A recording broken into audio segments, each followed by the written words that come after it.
জগদ্ধাত্রী পুজোটা আমার কাছে একটু অন্যরকম, কারণ আমার বাড়ির কাছে নিজেদের মতন করে একটা পুজো দেখা, পুজোতে থাকা হতে পারে। এটা পাড়ার পুজো, কিন্তু আমরা সেটা মনেই করি না। একসাথে সব ফ্যামিলি যখন মিলে যায় মনে হয় যেন একটা পরিবার। বেসিক্যালি আমাদের পাড়ায় কিন্তু নবমীটাই মানা হয়, নবমীতেই মেন পুজো হয়, সেদিনকেই ভোগ বিতরণ হয়, সেদিনকে অঞ্জলি দেওয়া হয়, আর তার সাথে প্রচুর প্রচুর আড্ডা মজা খাওয়া দাওয়া তো লেগেই থাকবে। পুজো মানেই তো পেট পুজোও চলতে থাকে।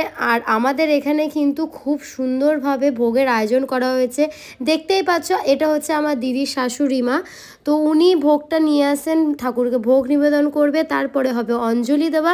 এবছর অঞ্জলিটা আমার দেওয়া হয়নি বিশেষ কোনো কারণে, বুঝতেই পারছো, যেহেতু পাড়ায় আমাদের পুজো হয়, আর বলতে গেলে এটা আমাদের নিজেদেরই পুজো, তো সেই জন্য বাইরের জগদ্ধাত্রী ঠাকুর দেখা আমাদের পসিবল হয়ে ওঠে না। প্রত্যেক বছর ভাবি হয়তো একদিন হয়তো চন্দননগর যাব, কিন্তু বিয়ের আগেও কোনো দিন যাওয়া হয়ে ওঠেনি, আর এখন তো পসিবলই নয়, কারণ আমাদের এখানেই 3টে দিন চলে যায়।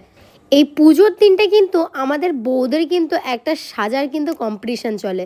শুধু সাজার নয়, আড্ডা গল্প খাওয়া দাওয়া কিন্তু প্রত্যেক দিনই চলে।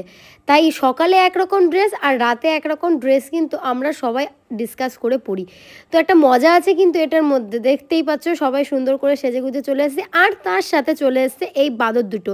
ওরা কিন্তু ভালো করেই জানতো, কারণ আমি বিকেলে ক্লাস করিয়েই কিন্তু এখানে এসি, আর ওরা জানতো যে আমি এখানেই থাকবো, তাই এখানে চলে এসছে আমার সাথে দেখা করতে।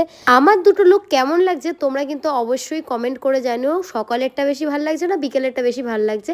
তো চলো আজকের জন্য এখানেই, বাই বাই।